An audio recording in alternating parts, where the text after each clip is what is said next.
Halo semuanya, bersama dengan Falah, Jose, Yohan, dan Anin, kami akan menjelaskan terkait dengan proses bisnis PT Trengginas Jaya. Selanjutnya, yuk kita cari tahu sejarah dari PT Trengginas Jaya. PT Trengginas Jaya adalah salah satu perusahaan subsidiari dari Yayasan Pendidikan Telkom. Didirikan pada tanggal 13 Agustus 2012 dengan akta notaris Hajah Teti Surtiati Hidayat SH nomor 3. PT Trengginas Jaya bergerak dalam bidang jasa outsourcing, trading, bisnis retail, dan properti. Namun, PT Trengginas Jaya mulai beroperasi pada 1 Januari 2013. Alamat PT Trengginas Jaya berada di Jalan Sumur Bandung nomor 12. Saham PT Trengginas Jaya dimiliki oleh Yayasan Pendidikan Telkom. Bapak Taufan Ubara, STMM, adalah komisaris dan Bapak Warsino adalah direktur. Sebagai penyedia jasa outsourcing bisnis retail dan properti, PT Trengginas Jaya berkomitmen untuk terus meningkatkan kualitas, inovatif, dan kerjasama sinergis untuk memberikan kepuasan pelanggan. Pertama, ada proses bisnis terkait dengan pengadaan barang di TJ Mart. Salah satu bisnis yang dimiliki oleh PT Trengginas Jaya adalah TJ Mart. TJ Mart merupakan bisnis dari bagian divisi Trading and Business Retail. TJ Mart ini sangat dibutuhkan oleh para mahasiswa, terutama anak asrama mahasiswa Universitas Telkom dalam memenuhi kebutuhannya sehari-hari. Pengadaan barang merupakan suatu proses yang mencakup aktivitas pembelian ataupun perolehan barang tertentu untuk memenuhi kebutuhan atau keperluan TJ Mart. Untuk aktor internal pada proses bisnis ini ada 4, yaitu pertama, ada manajer trading and business retail. Kedua, ada bagian pengelola toko. Ketiga, ada bagian pembelian. Dan yang terakhir yaitu ada bagian keuangan. Dan untuk aktor eksternalnya hanya yaitu vendor. Proses bisnis ini dimulai dengan pengecekan ketersediaan stok barang di gudang oleh bagian pengelola toko. Apabila stok barang tidak tersedia, maka bagian pengelola toko akan mengidentifikasi barang yang kehabisan stok. Selanjutnya, bagian pengelola toko akan membuat dokumen permintaan pengadaan barang dan dikirim ke bagian pembelian. Bagian pembelian akan menerima dokumen permintaan pengadaan barang tersebut. Selanjutnya, setelah bagian pembelian menerima dokumen permintaan pengadaan barang tersebut, bagian pembelian akan meminta persetujuan dari manajer trading and business retail. Apabila tidak disetujui, maka manajer trading and business retail akan meminta revisi dokumen permintaan pengadaan barang. Dan bagian pembelian akan melakukan revisi dokumen tersebut. Setelah melakukan revisi, bagian pembelian akan meminta persetujuan kembali kepada manajer trading and business retail. Apabila disetujui, manajer trading and business retail melakukan tanda tangan terhadap dokumen permintaan pengadaan barang tersebut. Dan setelah itu, bagian pembelian akan memasukkan dokumen tersebut ke dalam database pengadaan barang.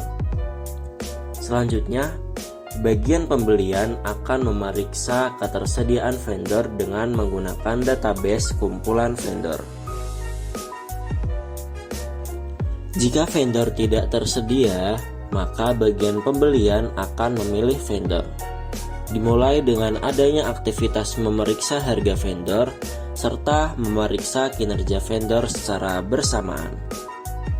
Lalu, jika kedua pemeriksaan tersebut menghasilkan output berupa harga vendor yang tidak sesuai budget, serta kinerja vendor yang tidak baik, maka aktivitas selanjutnya adalah menolak vendor dan proses akan berakhir. Namun, jika harga vendor sesuai budget dan kinerja vendor baik, maka bagian pembelian akan membuat dokumen quotation. Di samping itu, jika vendor tersedia, maka bagian pembelian akan langsung membuat dokumen quotation. Setelah itu, bagian pembelian akan mengirimkan quotation ke vendor. Lalu, bagian pembelian akan melakukan persetujuan quotation, di mana di dalamnya terjadi proses rework and repetition, yakni membuat dokumen quotation terbaru, dilanjutkan dengan aktivitas pengiriman kembali quotation ke vendor. Namun, jika quotation disetujui, maka bagian pembelian akan menerima pesan persetujuan quotation dari vendor berupa dokumen persetujuan quotation. Lalu, bagian pembelian akan membuat purchase order. Setelah itu, bagian pembelian akan mengirimkan purchase order ke bagian keuangan. Bagian keuangan pun akan menerima purchase order. Setelah itu, bagian keuangan akan mengubah purchase order menjadi informasi pengiriman purchase order dan menyimpan purchase order ke dalam database sistem keuangan secara bersamaan. Lalu, bagian keuangan akan mengirimkan informasi pengiriman purchase order ke bagian pengelola toko. Bagian pengelola toko pun akan menerima informasi pengiriman purchase order. Setelah itu, vendor akan mengirimkan barang kepada bagian pengelola toko. Selanjutnya, bagian pengelola toko akan menerima barang dan menyimpan barang di gudang serta menghasilkan dokumen penerimaan barang. Lalu, bagian pengelola toko akan mengirimkan dokumen penerimaan barang ke bagian keuangan. Selanjutnya, bagian keuangan pun akan menerima dokumen penerimaan barang. Lalu, bagian keuangan akan menerima invoice dari vendor. Setelah itu, bagian keuangan akan melakukan pembayaran invoice yang menghasilkan dokumen invoice. Lalu, bagian keuangan akan mengirimkan bukti pembayaran invoice ke vendor. Di samping itu, apabila stok persediaan barang tersedia di gudang, maka bagian pengelola toko akan memasukkan barang di database etalase toko. Setelah itu, bagian pengelola toko akan menaruh barang-barang di etalase toko dan proses bisnis pengadaan barang selesai. Dan inilah hasil BPMN yang telah kami buat terkait dengan proses bisnis pengadaan barang di TJ Mart. Yang kedua adalah proses bisnis pengadaan barang dari vendor. Pengadaan barang dari vendor adalah sebuah proses di mana PT Trengginas Jaya membeli atau memperoleh barang dari pihak eksternal, yaitu vendor. Terdapat 3 aktor internal, yaitu divisi trading dan bisnis retail, divisi administrasi, divisi keuangan, dan 1 aktor eksternal, yaitu vendor. Proses bisnis dimulai ketika PT Trengginas Jaya sedang membutuhkan vendor untuk kebutuhan tertentu. Lalu akan menetapkan kriteria vendor dan membuat dokumen kriteria vendor. Divisi trading dan bisnis retail akan mencari beberapa vendor di dalam database kumpulan vendor, lalu akan meneliti secara mendalam terkait vendor tertentu. Divisi trading dan bisnis retail akan meneliti rekam jejak vendor, meneliti keandalan vendor, dan meneliti kapabilitas vendor. Selanjutnya, akan menganalisis kualitatif vendor dengan menganalisis kualitatif produk, menganalisis layanan pelanggan, dan menganalisis kinerja umum vendor. Lalu, akan membandingkan harga antar vendor menggunakan database kumpulan harga vendor. Selanjutnya, akan menentukan salah satu vendor sementara yang sesuai dengan kriteria. Selanjutnya, akan mengirim permintaan informasi detail vendor kepada vendor. Setelah menerima informasi detail dari vendor, selanjutnya untuk menganalisis detail informasi yang diterima. menganalisis kembali kapabilitas vendor, menganalisis kembali harga vendor, menganalisis ketersediaan sesuai kebutuhan, lalu akan menentukan vendor final. Jika vendor yang telah dianalisis tidak sesuai dengan kebutuhan dan kriteria, maka proses akan mengulang kembali kepada mencari beberapa vendor. Jika keputusan finalnya memilih vendor tersebut, maka divisi trading dan bisnis retail akan mengirimkan permintaan pembuatan proposal penawaran kepada divisi administrasi. Divisi administrasi menerima permintaan pembuatan proposal penawaran, lalu membuat proposal penawaran. Selanjutnya, divisi administrasi akan mengirimkan dokumen proposal penawaran kepada vendor. Divisi administrasi akan menerima dokumen penawaran dengan rinci. Selanjutnya, divisi administrasi akan mengirimkan dokumen penawaran rinci kepada divisi trading dan bisnis retail. Divisi trading dan bisnis retail akan memulai negosiasi kontrak dengan vendor.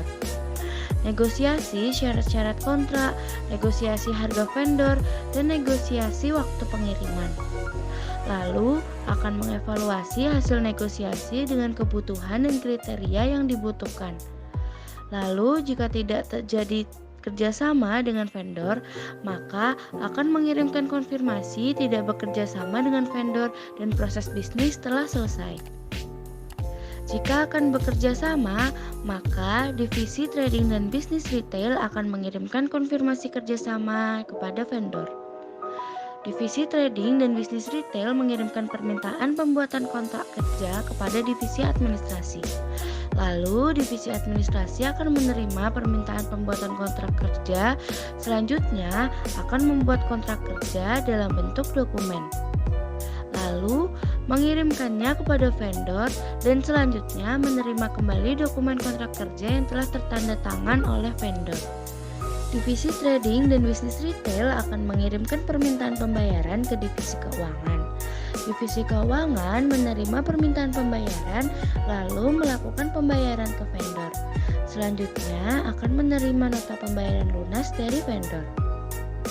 Divisi trading dan bisnis retail akan mengkoordinasi pengiriman barang ke vendor.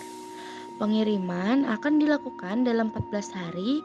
Jika dalam 14 hari barang belum terkirim, maka divisi trading dan bisnis retail tidak akan menerima barang, lalu akan membuat dokumen klaim kompensasi, lalu mengirimkan klaim kompensasi tersebut ke pihak vendor.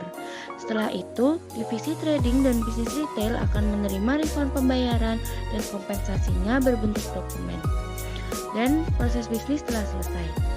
Namun, jika barang telah dikirim dalam waktu 14 hari, maka pihak divisi trading dan bisnis retail akan menerima barang tersebut, lalu akan mengevaluasi barang dengan kontrak kerja. Setelah itu, akan membuat laporan hasil kinerja dalam bentuk dokumen. Kemudian, pengadaan dari vendor telah selesai. Berikut adalah notasi advance dari BPMN proses bisnis pengadaan barang dari vendor. Nah, untuk proses selanjutnya yaitu proses bisnis outsourcing.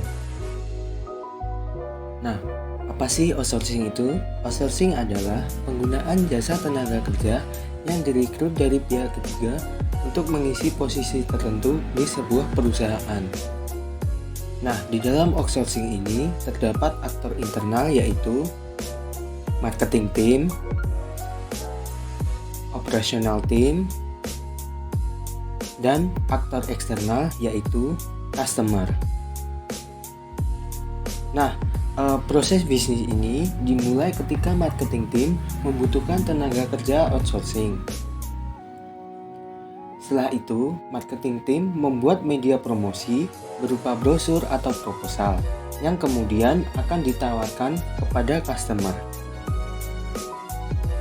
Setelah melihat media promosi tersebut, lalu customer akan mengirimkan tanggapan ke marketing team.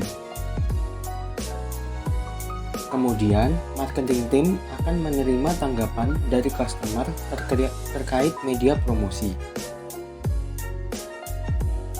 Nah, jika tawaran tidak diterima, maka marketing team akan membuat media promosi baru dan akan menawarkan kembali kepada customer. Namun, jika tawaran tersebut diterima, maka marketing team akan membuat dokumen penawaran dan mengirimkan dokumen penawaran tersebut ke operasional team. Selanjutnya, operasional team akan menerima dokumen dari marketing team.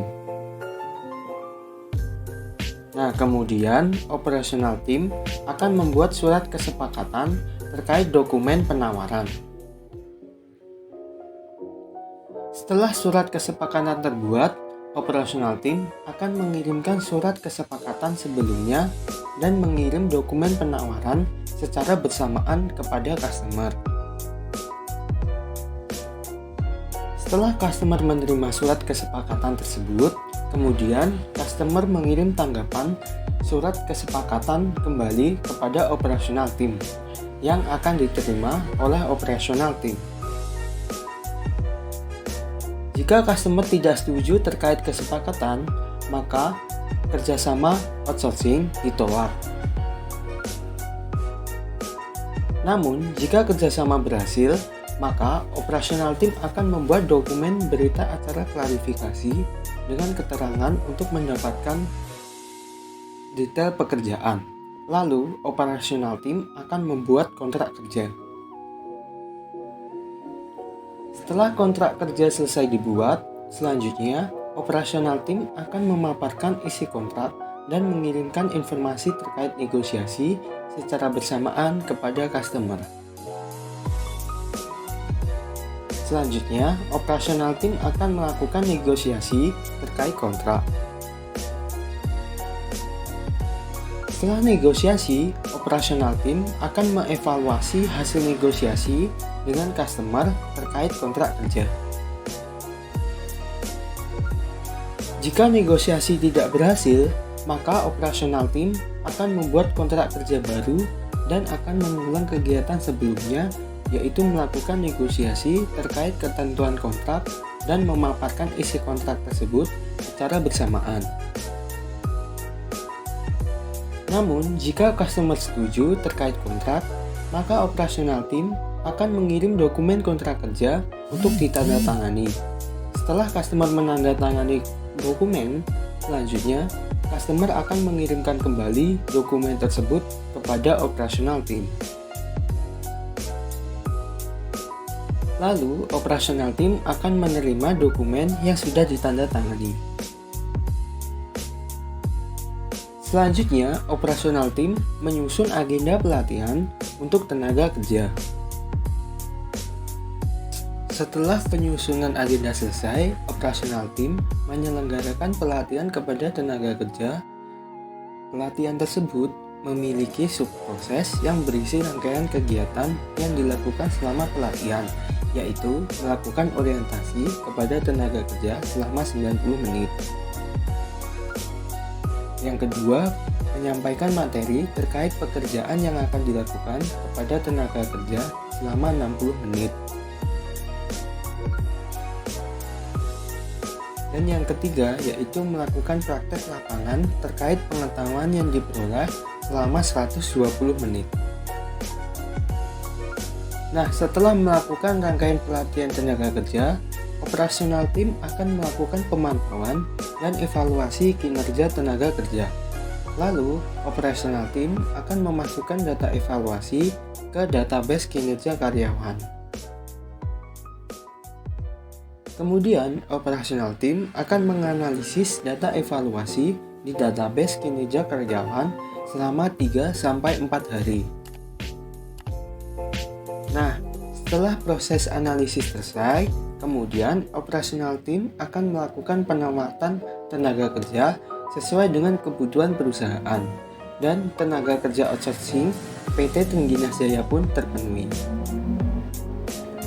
Berikut adalah rangkaian proses dari awal sampai akhir di BPMN proses outsourcing PT Trengginas Jaya. Bersama dengan saya, Joseph Manuel, saya akan menjelaskan proses bisnis yang keempat, yaitu proses bisnis pengelolaan asrama. Proses bisnis pengelolaan asrama adalah proses yang dilakukan untuk mengelola fasilitas asrama yang ada di Telkom University. aktor internal terlibat, yang pertama ada divisi BPO, kemudian ada staff helpdesk, dan kemudian ada staff cleaning service. Untuk aktor eksternal yang terlibat, yang pertama itu ada direktorat kemahasiswaan, kemudian ada supplier, kemudian ada tukang, dan yang terakhir adalah mahasiswa baru. Proses bisnis dimulai sejak 1 bulan sebelum check-in. Proses bisnis diawali oleh staff helpdesk yang melakukan pengecekan fasilitas setiap kamar. Apabila ada fasilitas yang rusak, akan dicek lagi apakah yang rusak merupakan fasilitas perabotan, non-perabotan, atau keduanya. Jika fasilitas yang rusak merupakan perabotan, staff helpdesk akan mengirimkan laporan perabotan yang rusak kepada divisi BPO. Kemudian, divisi BPO akan mengirimkan permintaan perabotan baru ke supplier. Setelah itu, supplier akan mengirimkan perabotan baru kepada divisi BPO. Setelah itu, divisi BPO akan melakukan pembayaran atas perabotan baru yang diterima. Kemudian, divisi BPO akan mengirim perabotan baru kepada staff helpdesk, lalu staff helpdesk akan menerima perabotan baru. Setelah itu, staff helpdesk akan mengganti perabotan dengan perabotan baru. Setelah itu, akan dilanjutkan dengan staff cleaning service yang membersihkan asrama untuk check-in. Jika fasilitas yang rusak merupakan non-perabotan, maka staff helpdesk akan mencatat kerusakan fasilitas non-perabotan. Kemudian, staff helpdesk akan memberitahukan kerusakan non-perabotan kepada divisi BPO. Divisi BPO kemudian akan menerima pemberitahuan kerusakan fasilitas dan setelahnya mengirim permintaan jasa tukang ke tukang. Setelah itu, tukang akan memberikan jasa tukang yang kemudian dilanjutkan dengan melakukan pembayaran atas jasa tukang oleh divisi BPO. Setelah itu, akan dilanjutkan dengan staff cleaning service yang membersihkan asrama untuk check-in. Apabila tidak ada fasilitas yang rusak, maka proses bisnis akan dilanjutkan oleh staff cleaning service yang membersihkan asrama untuk check-in. Aktivitas membersihkan asrama untuk check-in ini terdiri dari membersihkan kamar, kemudian membersihkan lorong, dan setelahnya membersihkan halaman. Setelahnya, divisi BPO akan menerima data mahasiswa baru. Kemudian, divisi BPO akan mengirim data mahasiswa baru ke staff helpdesk. 1 minggu setelahnya, mahasiswa baru akan tiba di asrama. Setelah mahasiswa baru tiba di asrama, staff helpdesk akan melakukan check-in mahasiswa baru yang dimulai dengan menyerahkan dokumen serah terima kunci kepada mahasiswa baru, kemudian menerima dokumen serah terima kunci yang ditandatangani mahasiswa baru, dan dilanjutkan dengan menyerahkan kunci kamar kepada mahasiswa baru. Setelah itu, secara bersamaan staff helpdesk dan staff cleaning service akan melaksanakan aktivitas menjaga meja helpdesk dan membersihkan asrama rutin. Keduanya dilakukan sampai akhir masa tinggal mahasiswa baru. Aktivitas membersihkan asrama rutin yang dilakukan oleh staff cleaning service dibagi menjadi 2 aktivitas, yaitu membersihkan lorong dan membersihkan halaman yang bisa dilakukan tanpa urutan. Saat staff helpdesk menjaga meja helpdesk, staff helpdesk bisa saja mendapatkan laporan fasilitas rusak dari mahasiswa baru. Staff helpdesk akan membuat laporan fasilitas rusak kepada divisi BPO. Apabila laporan diterima dalam rentang waktu 3 hari setelah check-in, divisi BPO akan mengirim permintaan jasa tukang kepada tukang. Setelah itu, divisi BPO akan menerima jasa tukang, kemudian divisi BPO akan melakukan pembayaran atas jasa tukang. Setelah itu, proses penanganan laporan fasilitas rusak selesai dengan keterangan fasilitas telah diperbaiki. Apabila laporan diterima di luar rentang waktu 3 hari setelah check-in, proses penanganan fasilitas rusak selesai dengan keterangan fasilitas rusak dilaporkan. Proses aktivitas ini tidak menginterupsi proses bisnis utama. Saat staff cleaning service membersihkan asrama rutin, bisa saja staff cleaning service menemukan barang yang tertinggal. Apabila ada barang yang tertinggal, maka staff cleaning service akan menyimpan barang di dekat meja helpdesk. Aktivitas ini juga tidak menginterupsi proses bisnis utama. Setelah masa tinggal mahasiswa baru selesai, staff helpdesk akan menerima kunci kamar dari mahasiswa baru. Kemudian, proses bisnis pengelolaan asrama selesai dengan keterangan asrama ditinggalkan mahasiswa baru. Berikut adalah BPMN untuk proses bisnis pengelolaan asrama.